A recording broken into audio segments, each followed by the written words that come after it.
yourselves. So you should be able to share your screen, Corinna and Ed, and if you don't mind introducing yourselves, that would be great. Yeah. Thanks for being here. Well, thank you for having us. Let me put this screen over here so I can see you guys somewhere.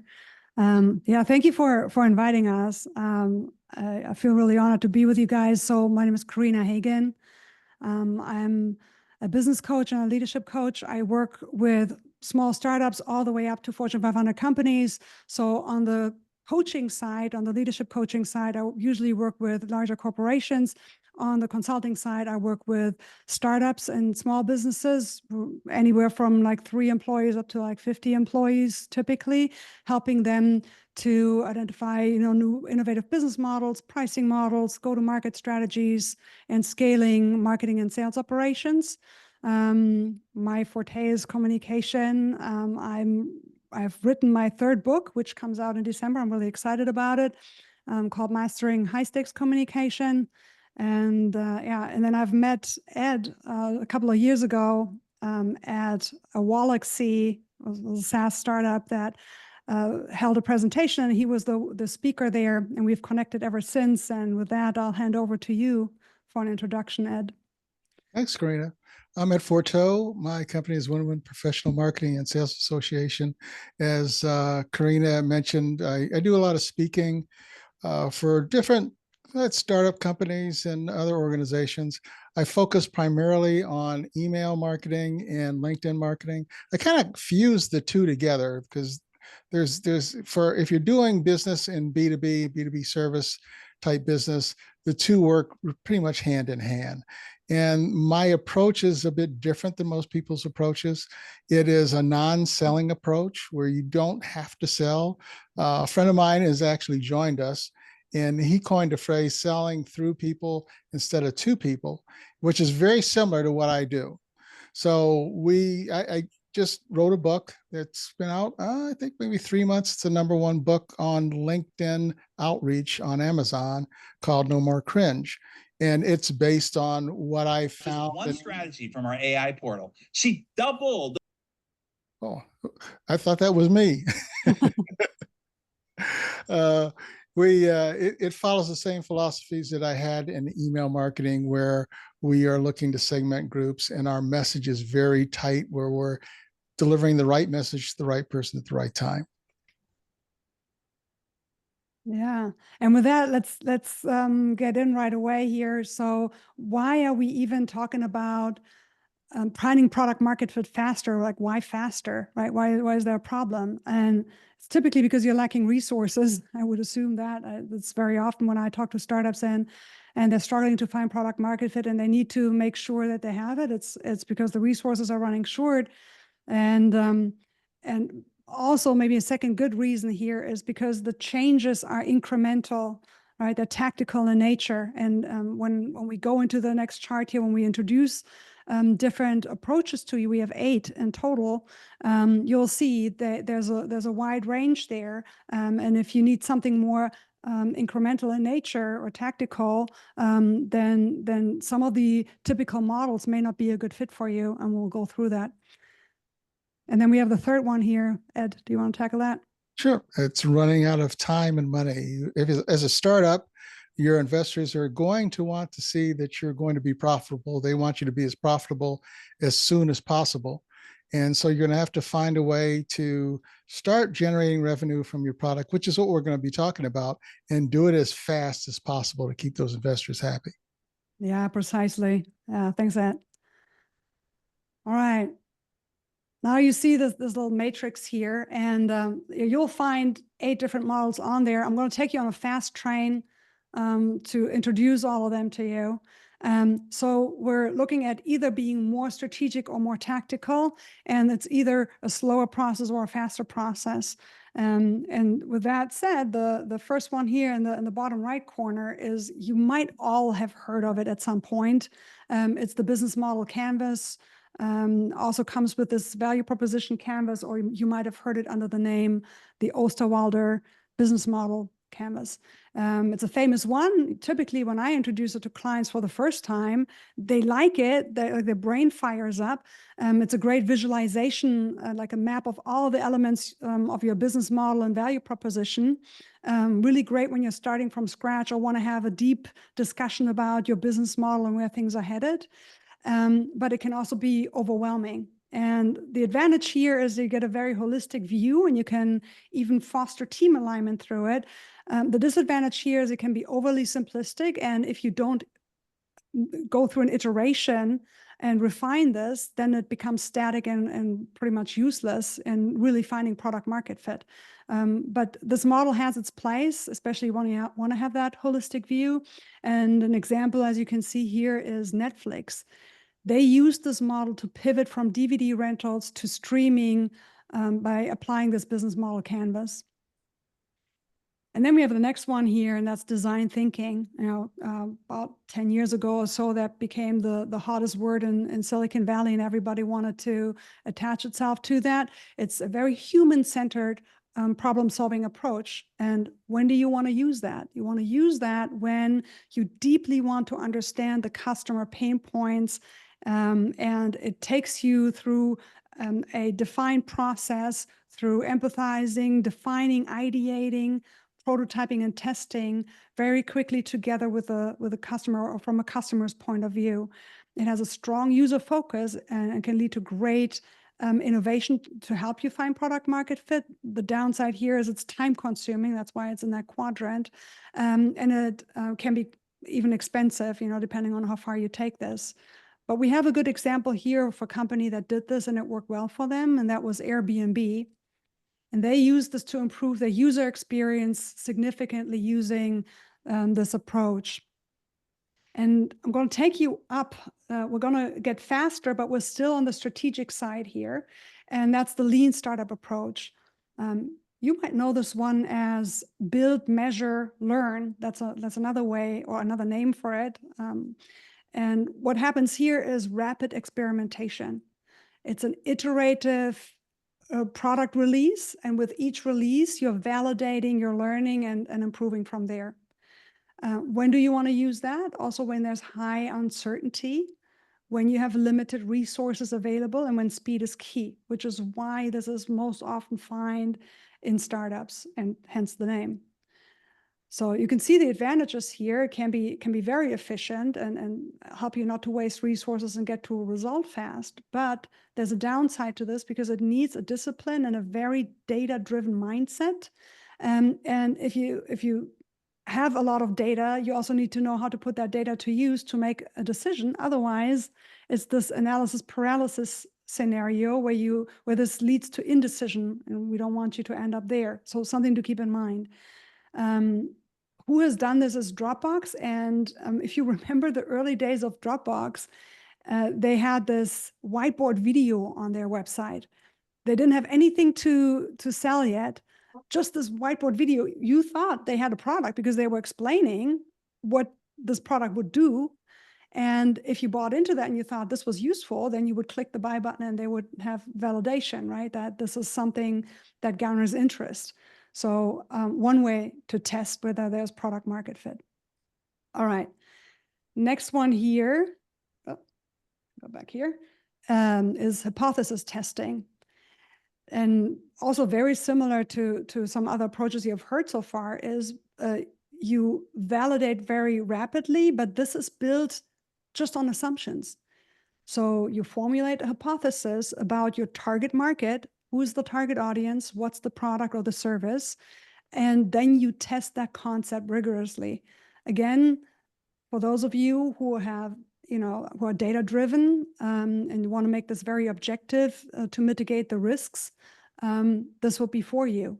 Again, this is a little bit time consuming, more time consuming than other approaches that we will show you on the left later on, but higher accuracy, right? This is also maybe something to say here, like the ones that we have on the right-hand side versus the left that we see later.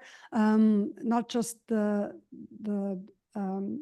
being more strategic, but typically because they're very data-driven, usually also more accurate, but equally more time-consuming. All right. who has done this? And you see here is Amazon. What they do is they pride themselves in continuous improvement, if you didn't know. So they're constantly testing, A/B testing product page elements to optimize conversion rates consistently. And now we're on the left-hand side here. So we're becoming more tactical here, but we're also looking at things that are fast. And so this first example here is a hackathon. And hackathons are great for many reasons. You gather a lot of information in a short amount of time. So these are time-boxed events where in a short amount of time, you start rapidly prototyping and testing ideas with targeted users, or what companies do. I have a large corporate client who is in the gaming industry, and they use hackathons for internal innovation. And it's part of team building too, because there's a lot of camaraderie being built around it, and a lot of excitement for the next things that the company is building. So you can quickly get a lot of ideas out in the open, right? So gather a lot of that. It's very collaborative, so you spur that team spirit.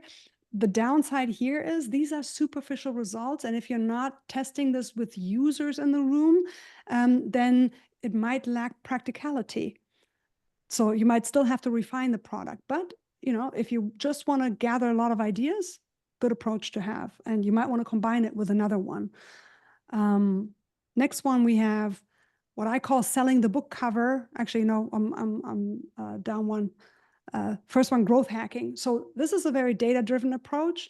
There are people with that title out now, right? And not just now, for a couple of years now, professional growth hackers. You can look them up, and they focus on nothing but doing very data-driven, rapid experimentation across marketing and product to fuel growth.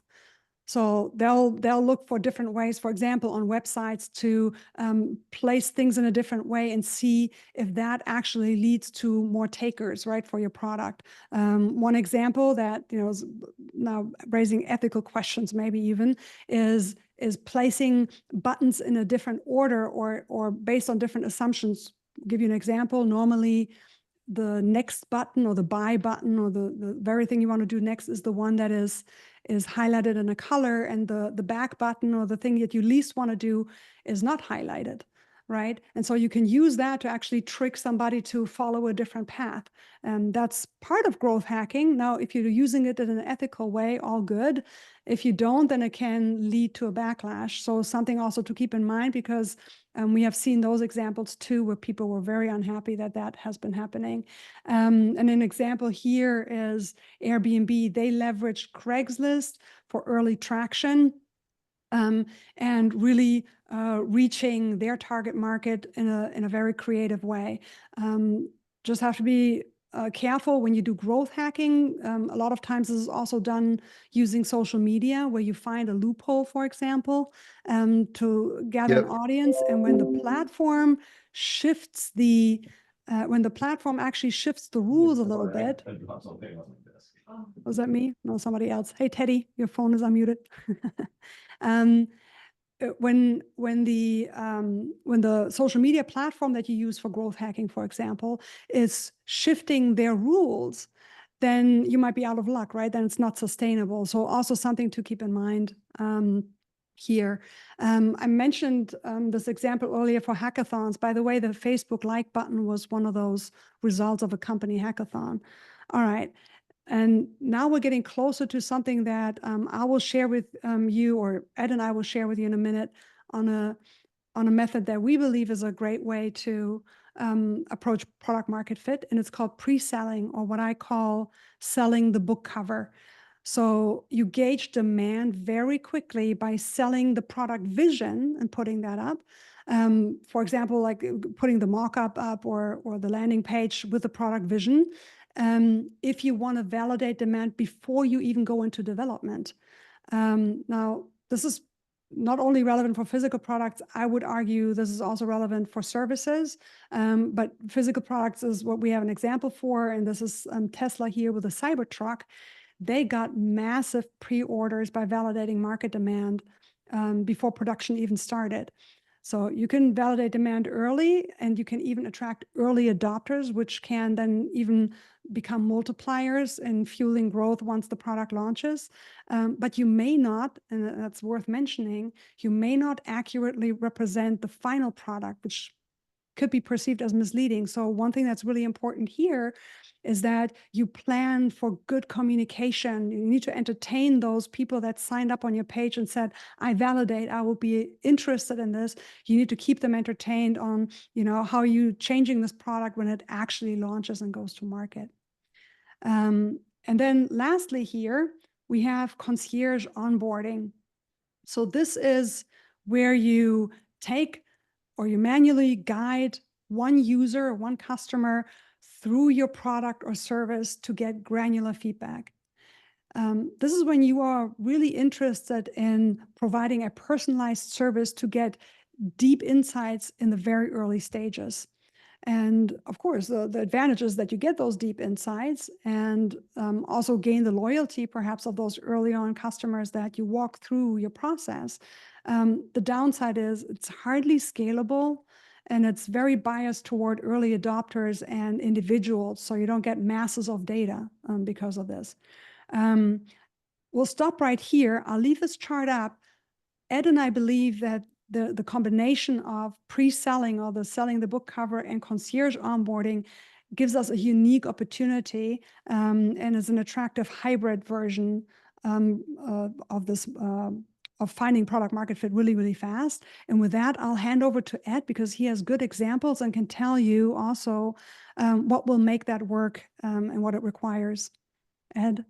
So selling the book cover or pre-selling, what you want to do is start finding people that are in your ideal client profile. You can do that through networking and referrals. You can do that through running ads. You can start talking to people that you know. But what you want to do as quickly as you can is find out the selling points at work. You see how people are reacting to you and what you're saying. Look at their body language. Pay attention to the questions that they're asking you, because those are questions that you're going to need to ask the broader or answer for the broader market. But more importantly, you need to, as soon as you possibly can, separate the financially serious from the intellectually curious. So people could be very interested in what you have to say, but until they're putting money down, that's going to tell you that they're financially serious. For example, with Tesla, they had a $100 refundable deposit for their Cybertruck. They pre-sold 250,000 Cybertrucks. Now, they weren't going to sell all the Cybertrucks that they got deposits for, but that gave some level of interest, gave them some idea of the level of interest there was in the Cybertruck. You see that in a lot of different things. I'll give you another example of a company called Groove Pages. They had launched a software, but they took about a year and a half to launch it. They charged, I think I paid $1,500 to get access to their application. And during that year and a half period, they constantly educated us about what this application was going to do, how it was different than anything else. As they were coming out with different phases of it, we got to see how that worked, and they slowly released each one of those phases out to us. And they held webinars, training sessions. They got a lot of feedback from us. And when they finally did fully launch the product at full price, they had a lot of information from us. And we played a pretty big role in the final product that they sold. When we talk about concierge onboarding, and I think Corinna, you mentioned Zappos. One of the things that I think companies do in this early phase is, let's say that you're getting people in at a lifetime deal, and we're going to talk about that. Maybe we talk about that right after I'm done here, where people can come in and buy the software or your service for one price. And unfortunately, if you don't do this correctly and give the lifetime deal people every part of the service that you'd offer a paid person, you're not looking to make money on this. What you're looking to get is feedback. You're looking to get feedback from the audience that'll give you fairly honest feedback. AppSumo does this in their community. And so that you can refine the product. You also are looking to refine your customer service. And you want to be as customer service driven as you possibly can. These early adopters are going to go out and they're going to give you reviews, probably really great reviews, give you the momentum that you need. So when you go into the broader market and you're asking for a monthly fee for whatever, if for your product or software or service, you'll be able to get it. You'll know they'll give you selling points that you can use. So you should be paying attention to those things. And so when you do come to market, and this can happen pretty rapidly, you come out with confidence and with a sense of knowing that you've got this product right. Mm-hmm. Yeah, I want to raise a point actually before we open this for discussion, right? Ed and I, just before we joined the session here today, Ed and I had this discussion about AppSumo, and I know we have some SaaS companies in here, and we talked about whether AppSumo is a company actually to find product market fit. We should probably explain what AppSumo is in case you know about it. Go ahead. So like AppSumo is a place where companies that have typically have new SaaS products, come to either raise some initial seed capital, or they're trying to refine their product, get some feedback from users so they can go back and refine the product and get it ready for market. It really is a great place to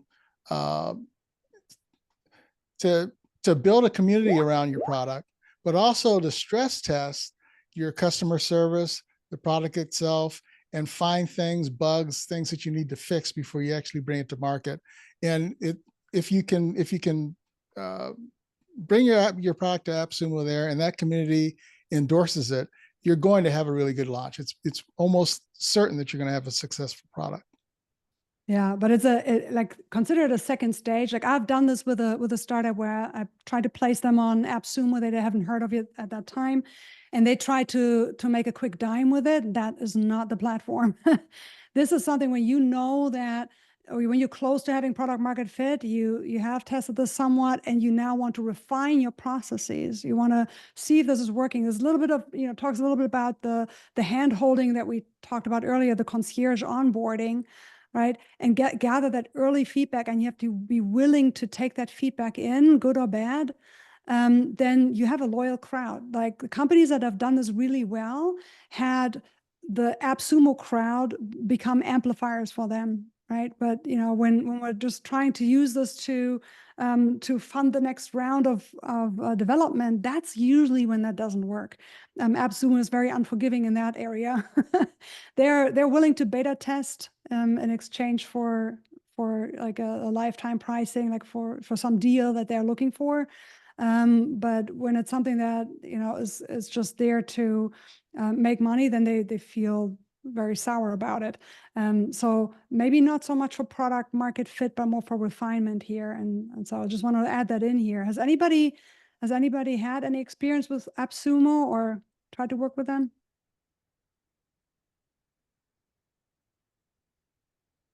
Don't see any hands come up. Okay. Teddy mentioned in the chat that he loves it, but as a consumer. As a consumer, yeah, that's right. That's right. Yeah, Teddy, if you're like us, like we're also part of that community, you probably have seen like some good and some bad in there. I think it's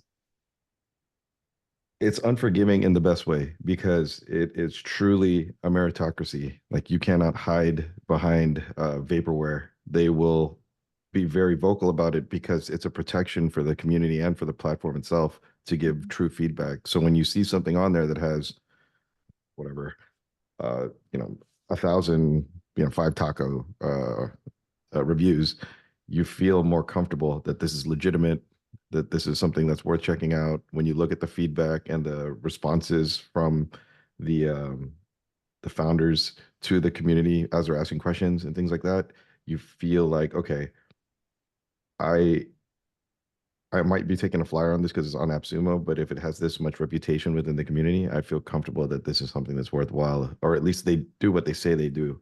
And if it doesn't work the way it intended, that they'll be responsive to do something about it, versus some of the things you buy, a buyer beware at your own risk. This one feels a bit less on that side from the Yeah. consumer standpoint. And from what I've been told from AppSumo, most of the companies that they have, because they do their due diligence and make sure that the companies are sound. Over 90% of them, I want to say 95% of them, maybe even higher, maybe 98%, actually survive. They do well. So it is a great place to stress test your company and your concept. And if you can make it in AppSumo and be willing to take the constructive criticism of the community, you'll most likely do very, very well.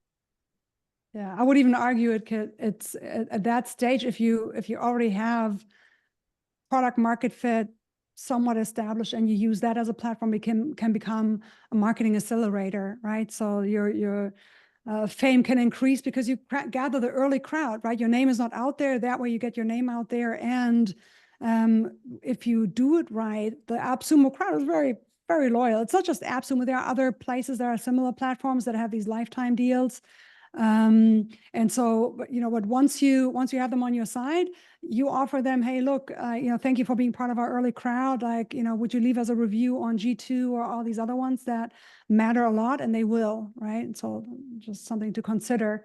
It doesn't show up here, but we have been asked if AppSumo is actually one way to find product market fit. I believe I would argue not for product market fit, but for product refinement to make sure like you're meeting exact expectations for the process. Mm-hmm. All right, we do want to open this for questions. And with that said, like, we wonder actually if you've tried any of these. I know I've seen earlier that, someone said I've tried, I forgot who was, Ananaya tried hackathons, which is great. We want to hear from you about it. We want to hear how it worked for you, what did not work, so that we all can learn. And what do you want to try next and why? Like, especially from all the different options that we have out there. And I want to say this as you think about what you might want to share or ask us. There are a lot of models, and some of them are very close to each other. They could be one and the same. They're slightly different, or they just have a different name for it. Most of these are good in combination, right? So think about what you want to achieve. Is this something that kind of helps you pivot your business model? Do you want to go strategically in a different direction? Or are you trying to incrementally improve a product, right? Or find the next update in your product line, right? The next product to add. And Anaya, if you're open to it, I would love to hear from you a little bit how your hackathon worked for you. You said you used this in the B2B space.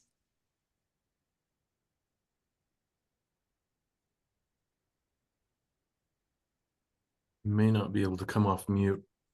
Oh, give me a couple minutes. So thank you for the presentation. This is awesome. Would welcome anybody to throw questions in the chat. I saw, Corinna, you were addressing some of the Q&A as we went.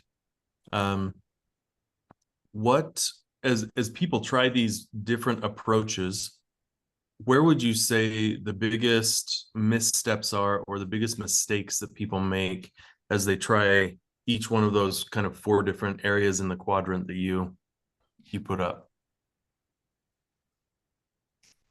Yeah, I would say adhering just to the process without thinking what their actual needs are. Like sometimes we can just get so tied up in how to do it right. Like design thinking would be one of those approaches. I've seen a company that, they learned what design thinking is and how they need to approach it, and they stopped listening carefully to what the customer was actually, or the user was actually telling them, right, in the process. So I think don't get too tied up in what the process is. Think first about what objective are you trying to achieve, because these models, by the way, like these models aren't birthed out of somebody's brain that said, let me come up with 8 models. They came out of a real need, right? Where company owners said, here's what we try to achieve.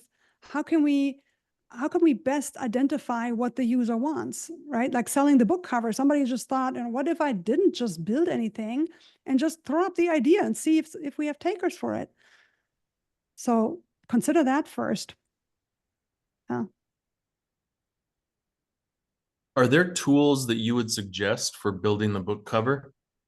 Like being able to get it to a level of quality that makes sense to put in front of people, but also isn't so much that it's building the full product suite? Yeah. So in this case, we're building the vision, right? So we're selling the vision. So it doesn't need a prototype. What is a prototype anyways? I think, I did when we did design thinking first, I remember like 10 years ago, when we had that discussion, we were thinking about what is a prototype? A prototype can be straws and cups like put together, right? Like that can be a prototype. A prototype can be a drawing, right? You're selling the vision. So what is enough to give people an idea of what you're trying to do? So there can be a wireframe, there can be a picture. So think about that. Think of Dropbox, right? And it wasn't even the example for selling the book cover, but I feel like they could also fit in that mold, right? Dropbox had this explainer video, which was this whiteboard video where they said, here's how Dropbox works. And in essence, it's also similar to selling the vision, like, and if you bought into that, then that was a good idea to do that. So wireframing, explainer videos could work. Yeah, throwing up a landing page where you show the product, like, in Tesla's case with the Cybertruck, and a landing page can be put up in a matter of minutes. Like there's tools like Carrd, CARRD.com, right? It has these templates, and it's as a premium model. You can throw up a website just to test the concept, right? Within a matter of minutes. And I'm literally meaning minutes, not just minutes, and then it's actually a couple of hours, really, really fast, right? So you can also put together a online quiz to get feedback from people, get some ideas and so that you can refine your concept. Quiz app is Score app. I'm sorry. Score app is a good application for doing that. Score app, you said, or is it Score Score My app. Deck? Score app. Yep. That's awesome. Yeah. Should put that in the chat maybe. Cool. Mm-hmm. Nanya, were you able to share with us right. your experience? Yeah, so for the pre-selling part, I sort of agree with Corinna, because like 3-4 months back, we were doing the same thing. We didn't have a finished product, like product as in the form of a finished UI. We are an MLOps platform, so we did have the concept ready. We knew what would be the result if we had the customer. So what we did was we first had the content ready, and then we made the architecture for our engineering. That is like we made an abstract of the architecture so that people would be able to understand, the business folks and the engineering folks. So we had a couple of architecture ready, we had the content ready, and then we just presented in a couple of ways. The people demanded was the 1-pager and the 2-pager docs. So we had it ready, and then few people also asked us to give us the details of it. So we had a few deck ready for them, like 11 or 12 slides deck. So yeah, it worked accordingly. So it worked well for us, and we had a lot of signups, not sort of signups, but yeah, we were in touch with a lot of folks, and which is going to help us, because we are yet to come out of stealth mode, and we are planning around that part. So what would be the messaging and the other related part? So yeah, the pre-selling part really works well for, I think, B2B companies.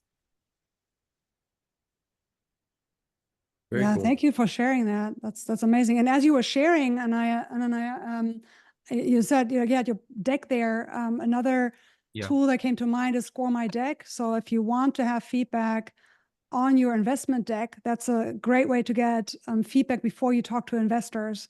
We know the guys that founded this. They worked with hundreds of venture capitalists to refine this model to give really, really good feedback. It gets really meaty before you actually present to an investor to gain your confidence there or build your confidence. Mm-hmm. That's awesome. Well, we usually stop about 6 minutes ago, so the discussion has been awesome. Corinna and Ed, thanks so much for sharing. I noticed that you both put in your LinkedIn contact in the chat. So if people want to connect with you, looks like you can also snap this QR code. Sorry, I can But put it back up. really appreciate your time, and thank you so much for sharing. Thanks everybody for coming this week, and look forward to seeing you next week. In the meantime, please connect with each other and see how you can help each other. But Corinna and Ed, thank you again for your time and sharing your knowledge with us. Thanks so much for Thank having you so us. much for having us. Yeah. It's a pleasure. Appreciate it. We'll see you all next week. Thanks. Thank you.